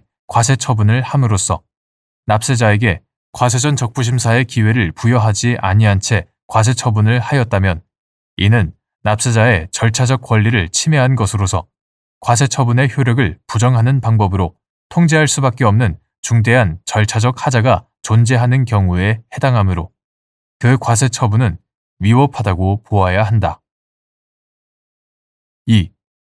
과세관청이 스스로 정당한 사유 없이 과세 행정을 장기간 해태하여 부과 제척기간 만료에 임박한 시점에 과세 예고 통지를 한 경우 이는 과세관청이 납세자에게 과세전 적부심사의 기회를 부여하지 아니한 채 과세 처분을 할 수 있는 예외 사유에 해당하는지 여부. 소극. 과세관청이 지방세 기본법 제88조 제3항 제3호의 사유를 들어 납세자에게 과세전 적부심사의 기회를 부여하지 아니한 채 과세 처분으로 나아간 것이 절차상 정당성을 갖추었다고 보기 위한 요건 및 이에 관한 증명 책임의 소재. 과세관청. 지방세 기본법 제88조 제3항 각호는 긴급한 과세 처분의 필요가 있는 등의 일정한 사유가 있는 경우 과세전 적부심사를 거치지 않아도 된다고 규정하면서 이러한 예외 사유 가운데 하나로 과세 예고 통지를 하는 날부터 지방세 부과 제척기간의 만료일까지의 기간이 3개월 이하인 경우 제3호 과세 예고 통지를 하는 날부터 지방세 부과 제척기간의 만료일까지의 기간이 3개월 이하인 경우를 들고 있다. 그러나 과세관청이 스스로 정당한 사유 없이 과세 행정을 장기간 해태하여 부과 제척기간 만료에 임박한 시점에야 뒤늦게 과세 예고 통지를 함으로써 납세자로부터 과세전 적부심사의 기회를 박탈하기에 이른 경우에는 과세관청이 납세자에게 과세전 적부심사의 기회를 부여하지 아니한 채 과세 처분을 할 수 있는 예외 사유에 해당한다고 할 수 없다. 과세 예고 통지가 부가제척기간 만료일부터 3개월이 남지 않은 시점에 이루어지기만 하면 아무런 제한 없이 과세전 적부심사를 생략할 수 있다고 볼 경우 과세관청이 임의로 부가제척기간 만료일이 임박한 시점에 과세 예고 통지를 함으로써 과세전 적부심사를 회피할 수 있을 뿐 아니라 과세전 적부심사에 관한 납세자의 절차적 권리가 과세관청의 선택에 의하여 좌우되는 부당한 결과를 초래하기 때문이다. 따라서 과세관청이 지방세 기본법 제88조 제3항 제3호의 사유를 들어 납세자에게 과세전 적부심사의 기회를 부여하지 아니한 채 과세 처분으로 나아간 것이 절차상 정당성을 갖추었다고 보기 위해서는 과세관청의 귀책 사유 없이 부득이한 사정으로 부가제척기간의 만료일이 임박하게 되었고 이로 인하여 부가제척기간의 만료 전까지 과세전 적부심사를 거칠 시간적 여유가 없게 되었다는 등의 정당한 사유가 추가로 인정되어야 하고 이에 관하여는 과세관청이 증명하여야 한다.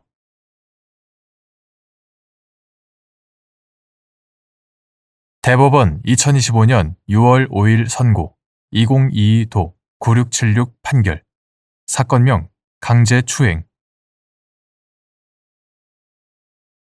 1. 피고인이 공소사실을 부인하는 성폭력 사건에서 공소사실에 부합하는 직접 증거로 사실상 피해자의 진술이 유일한 경우 피해자의 진술이 합리적인 의심을 배제할 만한 신빙성이 있는지 판단하는 방법. 피고인이 공소 사실을 부인하는 성폭력 사건에서 공소 사실에 부합하는 직접 증거로 사실상 피해자의 진술이 유일한 경우, 그 진술이 합리적인 의심을 배제할 만한 신빙성이 있는지는 진술 내용의 주요한 부분이 일관되고 구체적인지, 진술 내용이 논리와 경험칙에 비추어 합리적이고 진술 자체로 모순되거나 객관적으로 확인된 사실이나 사정과 모순되지는 않는지, 또는 허위로 피고인에게 불리한 진술을 할 만한 동기나 이유가 있는지 등을 종합적으로 고려하여 신중하게 판단하여야 한다. 2.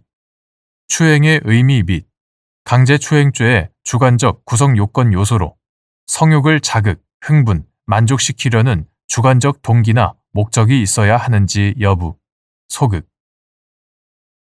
환자의 내밀한 신체 부위를 대상으로 하는 진단 및 치료 과정에서 이루어지는 의료인의 신체 접촉 행위 등이 추행인지 판단하는 방법. 추행이란 객관적으로 일반인에게 성적 수치심이나 혐오감을 일으키게 하고 선량한 성적 도덕관념에 반하는 행위로서 피해자의 성적 자유를 침해하는 것을 의미한다. 강제추행죄 성립에 필요한 주관적 구성 요건 요소는 고의만으로 충분하고 그 외에 성욕을 자극, 흥분, 만족시키려는 동기나 목적까지 있어야 하는 것은 아니다. 환자의 내밀한 신체 부위를 대상으로 하는 진단 및 치료 과정에서 이루어지는 의료인의 신체 접촉 행위 등이 추행인지 문제되는 경우가 있다. 일반적으로 의료인의 진료 행위는 환자의 질병 또는 고통을 진단, 완화, 치료하기 위하여 실시되고 그 과정에서 환부 등 환자의 신체에 대한 접촉이 불가피하게 이루어질 수 있다.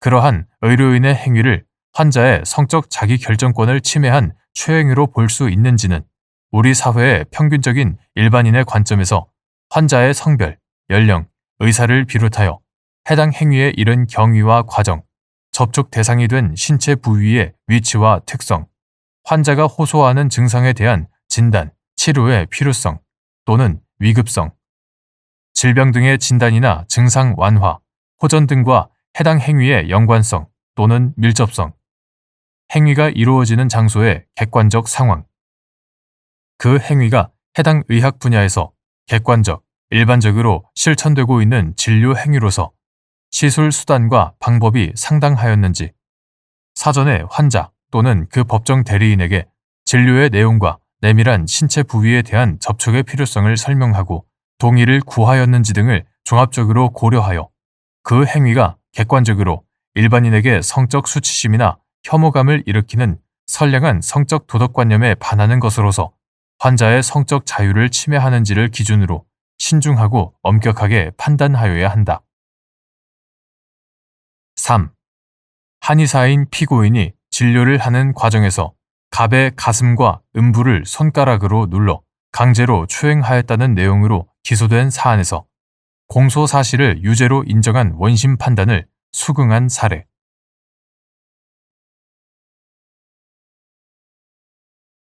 대법원 2025년 6월 5일 선고 2023도 11997 판결 사건명 공직선거법 위반 1.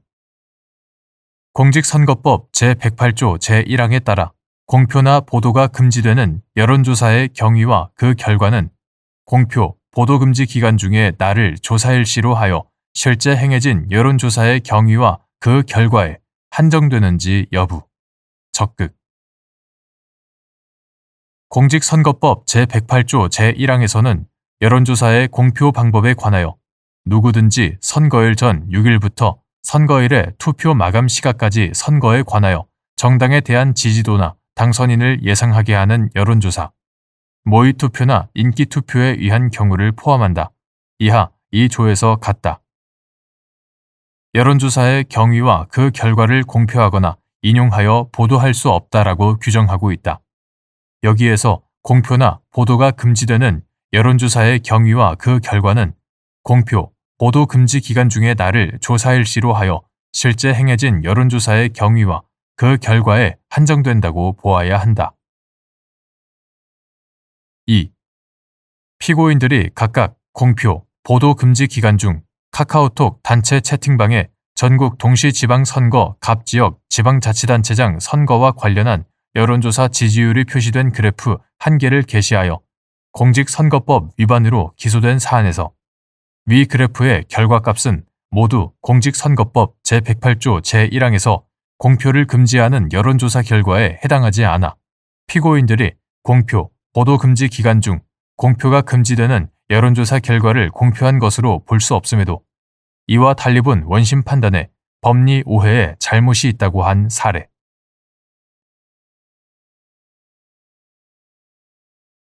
대법원 2025년 6월 5일 선고 2024도 16133 판결 사건명 성폭력 범죄의 처벌 등에 관한 특례법 위반 카메라 등 이용 촬영, 반포 등 예비적 죄명 성폭력 범죄의 처벌 등에 관한 특례법 위반 카메라 등 이용 촬영물 소지 등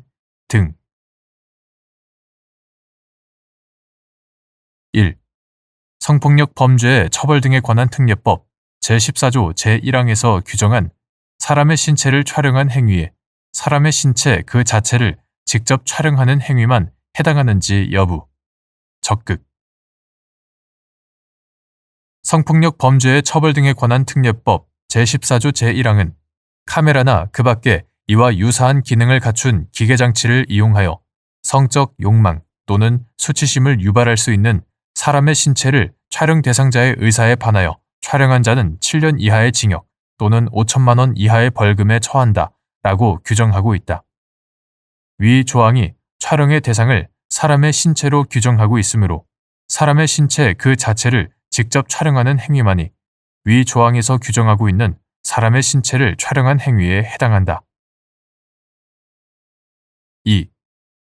휴대전화 영상통화 기능을 이용하여 통화하는 일방 당사자가 자신의 신체를 직접 휴대전화 카메라에 비춰 생성한 영상 정보를 상대방에게 전송한 경우 성폭력 범죄의 처벌 등에 관한 특례법 제14조 제2항 후단에서 정한 촬영 대상자의 의사에 반하지 아니한 경우 자신의 신체를 직접 촬영한 경우를 포함 촬영 대상자의 의사에 반하지 아니한 경우에 촬영물에 해당하는지 여부.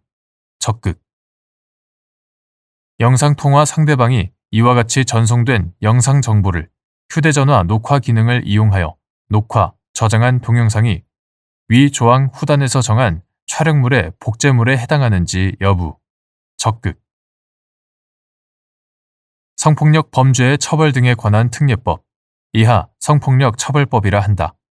성폭력 처벌법 제14조 제2항 전단과 후단의 문헌, 입법 취지와 목적, 규율 체계 등에 비추어 보면 휴대전화의 영상통화 기능을 이용하여 통화하는 일방 당사자가 자신의 신체를 직접 휴대전화 카메라에 비춰 생성한 영상 정보를 상대방에게 전송한 경우 그 영상 정보는 촬영 당시 촬영 대상자가 자발적 의사로 자신의 신체를 직접 촬영한 것으로서 성폭력 처벌법 제14조 제2항 전단에서 정한 제1항에 따른 촬영물, 촬영 대상자의 의사에 반하는 것, 제1항에 따른 촬영물에는 해당하지 않지만 같은 항 후단에서 정한 촬영 대상자의 의사에 반하지 아니한 경우, 자신의 신체를 직접 촬영한 경우를 포함, 촬영 대상자의 의사에 반하지 아니한 경우의 촬영물에는 해당할 수 있다.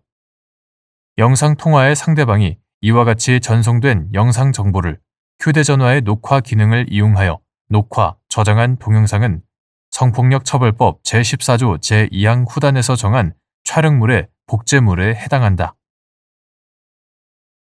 3. 성폭력 범죄의 처벌 등에 관한 특례법 제14조 제4항에서 정하고 있는 제1항 또는 제2항의 촬영물 등의 의미. 성폭력 범죄의 처벌 등에 관한 특례법 이하 성폭력 처벌법이라 한다. 성폭력 처벌법 제14조 제4항이 포함된 성폭력 처벌법 제14조의 문헌과 형식, 입법 취지와 보호 법익, 입법 연혁, 관련 규정의 체계적 해석 등을 종합하면 성폭력처벌법 제14조 제4항은 불법인 성적 촬영물 등에 대한 접근이나 수요를 규제하기 위하여 그 촬영물 등의 촬영 또는 반포 등 행위 이후의 소지 등 행위를 처벌하는 규정이다.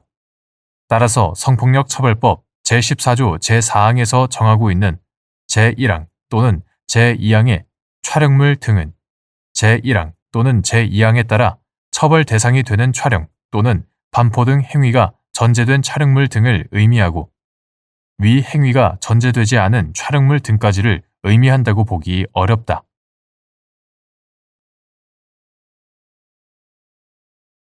대법원 2025년 6월 5일 선고 2025도 676 판결 사건명 범죄 수익 은닉의 규제 및 처벌 등에 관한 법률 위반 등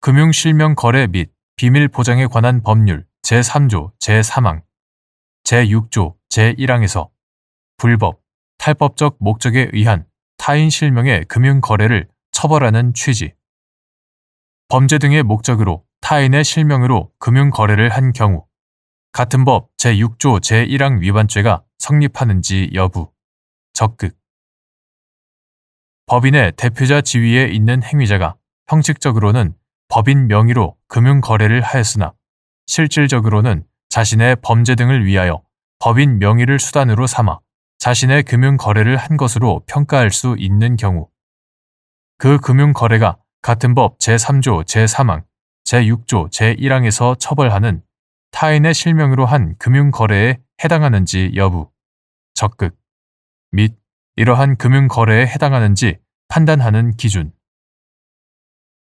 금융실명거래 및 비밀보장에 관한 법률, 이하 금융실명법이라 한다. 금융실명법은 실지 명의, 이하 실명이라 한다.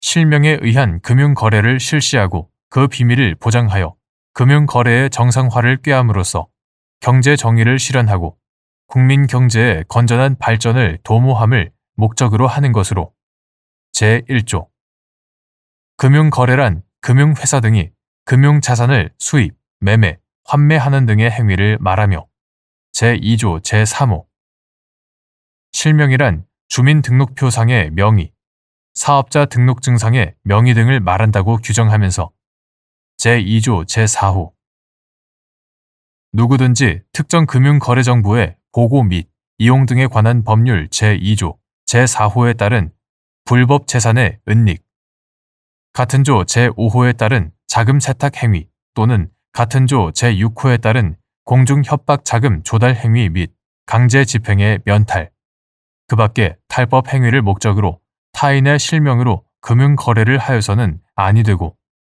제3조 제3항 이를 위반한 자를 처벌하도록 규정하고 있다. 제6조 제1항 이하 제3조 제3항과 제6조 제1항을 모두 합하여 처벌 규정이라 한다. 이와 같이 불법, 탈법적 목적에 의한 타인 실명의 금융거래를 처벌하는 것은 이러한 금융거래를 범죄 수익의 은닉이나 비자금 조성, 조세 포탈, 자금 세탁 등 불법, 탈법 행위나 범죄, 이하 범죄 등이라 한다.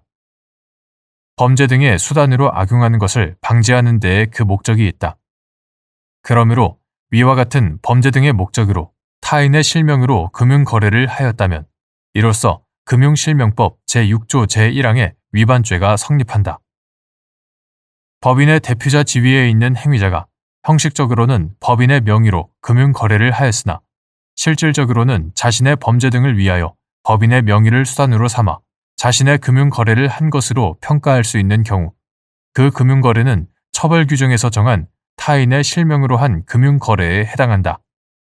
이러한 금융거래에 해당하는지는 오로지 범죄 등 목적으로 법인을 설립하여 그 목적을 위해 법인 명의로 금융거래 계좌를 개설, 이용하였는지를 포함하여 법인의 설립 목적과 경위, 금융거래 계좌의 개설 경위와 이용 현황, 법인의 실제 운영 현황과 방식, 금융거래 대상이 된 자금의 조달 방법 및 사용 내역, 법인의 활동과 행위자의 범죄 등 사이의 상관관계, 법인의 형해화 정도, 금융거래에 따른 실질적 이익의 귀속 주체 등을 종합적으로 고려하여 판단하여야 한다.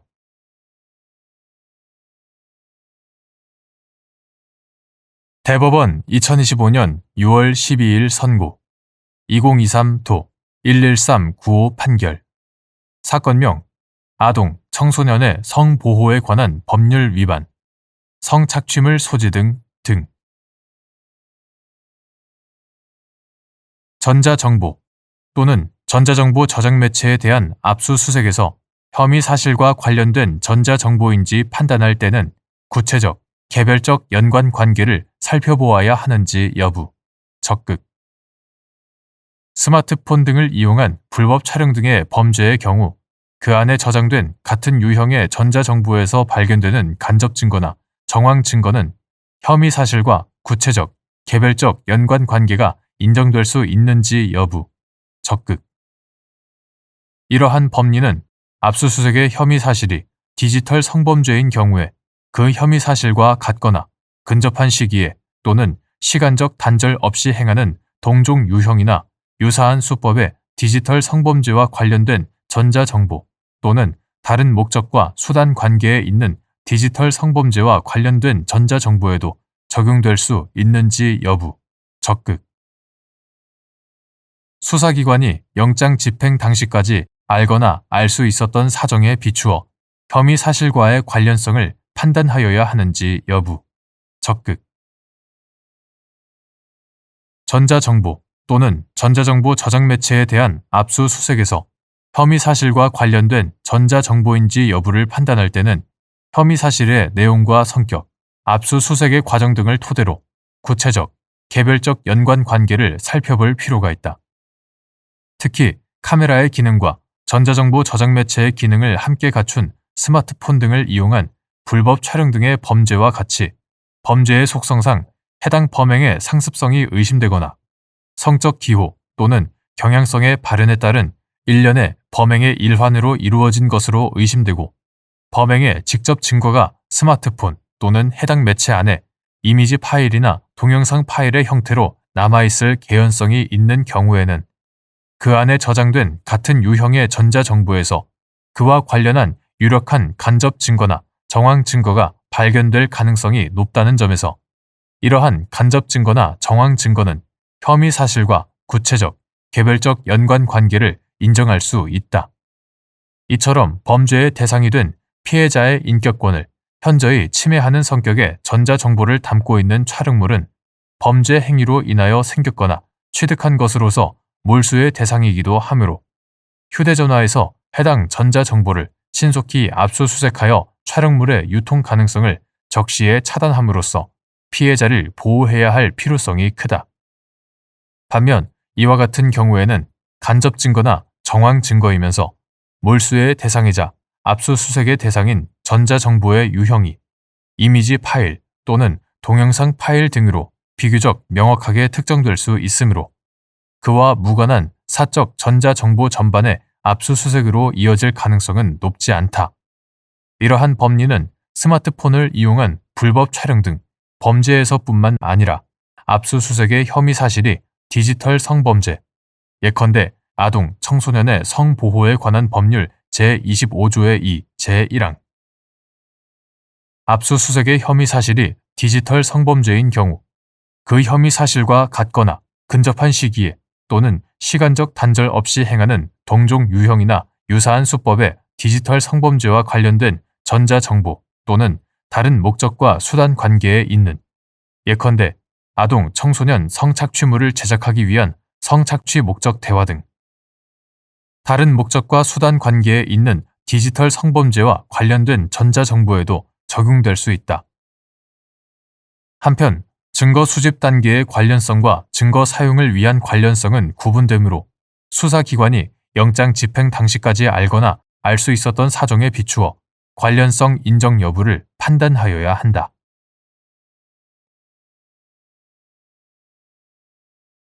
대법원 2025년 6월 12일 선고 2024도 13139 판결 사건명 사기 회생 절차의 채무자가 자신의 재산 및 수입 상황 등에 관하여 허위의 내용으로 법원을 기망함으로써 채무자에게 유리한 회생계획 인가 결정을 받는 행위가 사기죄를 구성할 수 있는지 여부, 적극. 이때 회생계획 인가 결정을 받는 행위로 인한 사기죄가 성립하기 위해서는 재산 및 수입 상황 등에 관한 채무자의 주장이 채무자의 회생계획 인가의 요건과 밀접한 관련이 있고 이로 인하여 회생계획 인가 결정 여부 및 그 내용이 달라질 정도에 이르러야 하는지 여부, 적극. 회생 절차의 채무자인 피고인이 자신의 재산 및 수입 상황 등에 관하여 허위의 내용으로 법원을 기망함으로써 채무자에게 유리한 회생계획 인가 결정을 받는 행위는 사기죄를 구성할 수 있다. 회생계획 인가 결정이 있으면 회생채권자 등의 권리가 회생계획에 따라 변경되어 채무가 면제되거나 채무의 기한이 연장되는 등 피해자의 처분 행위를 가름하는 내용과 효력이 발생하기 때문이다.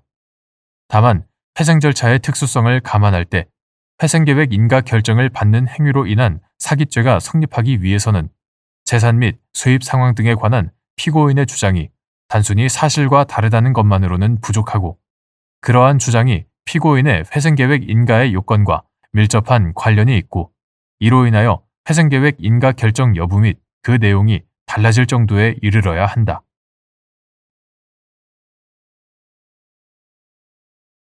대법원 2025년 6월 12일 선고 2024도 14039 판결 사건명 성폭력 범죄의 처벌 등에 관한 특례법 위반 촬영물 등 이용 협박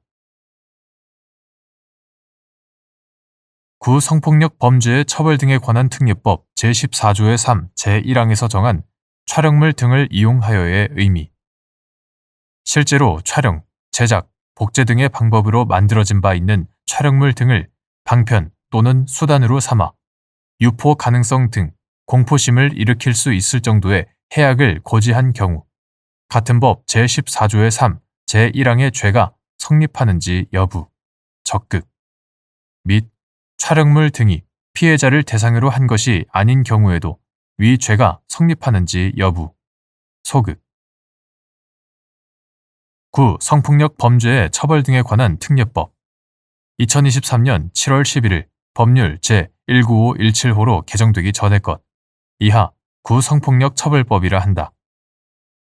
구성폭력 처벌법 제14조의 3 제1항은 성적 욕망 또는 수치심을 유발할 수 있는 촬영물 또는 복제물, 복제물의 복제물을 포함한다. 이하 촬영물 등이라 한다. 촬영물 등을 이용하여 사람을 협박한 자를 형법상의 협박죄보다 가중 처벌하고 있다. 여기서 촬영물 등을 이용하여는 촬영물 등을 인식하고 이를 방편 또는 수단으로 삼아 협박 행위에 나아가는 것을 의미하므로 실제로 촬영, 제작, 복제 등의 방법으로 만들어진 바 있는 촬영물 등을 방편 또는 수단으로 삼아 유포 가능성 등 공포심을 일으킬 수 있을 정도의 해악을 고지한 이상 구 성폭력 처벌법 제14조의 3 제1항의 죄는 성립할 수 있다. 그러나 촬영물 등이 피해자를 대상으로 한 것이 아니라면 촬영물 등을 이용한 것이라고 보기 어려우므로 그 죄는 성립하지 않는다.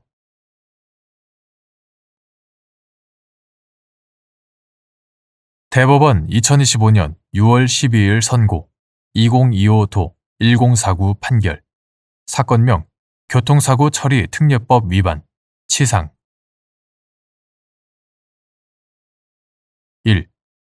안전지대 옆을 통과하는 차량의 운전자에게 안전지대를 횡단하여 오는 차량이 있을 것을 미리 예상하고 운전할 업무상 주의 의무가 있는지 여부 원칙적 소극 차량의 운전자가 제한 속도를 지키며 진행하였더라면 피해자를 발견한 후에 충돌을 피할 수 있었다는 등의 사정이 없는 경우 제한 속도를 초과하여 과속으로 진행한 잘못과 교통사고의 발생 사이에 상당 인과관계가 있는지 여부 소극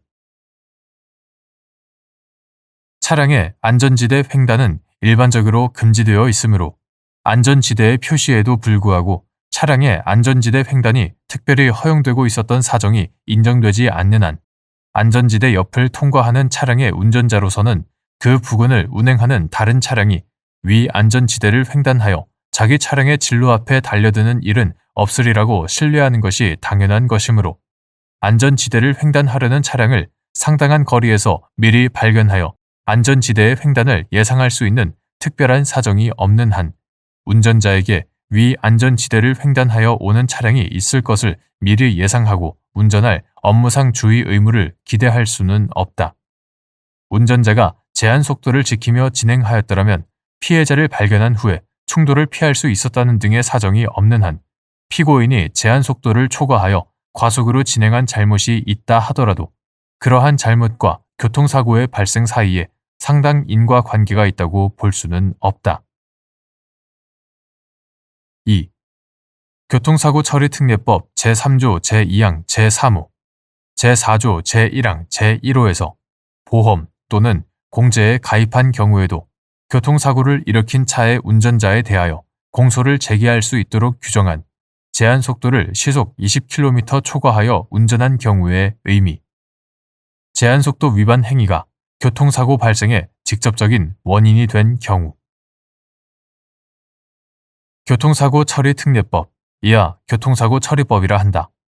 교통사고 처리법 제3조 제2항 제3호, 제4조 제1항 제1호의 규정에 의하면 제한속도를 시속 20km 초과하여 운전한 경우에는 교통사고 처리법 제4조 제1항 소정의 보험 또는 공제에 가입한 경우에도 공소를 제기할 수 있다 할 것이나 여기서 제한속도를 시속 20km 초과하여 운전한 경우란 제한속도 위반 행위가 교통사고 발생의 직접적인 원인이 된 경우를 말한다. 제한속도 위반 행위가 교통사고 발생의 직접적인 원인이 아니라면 교통사고가 제한속도를 위반한 운전 중에 일어났다고 하여 모두 이에 포함되는 것은 아니다.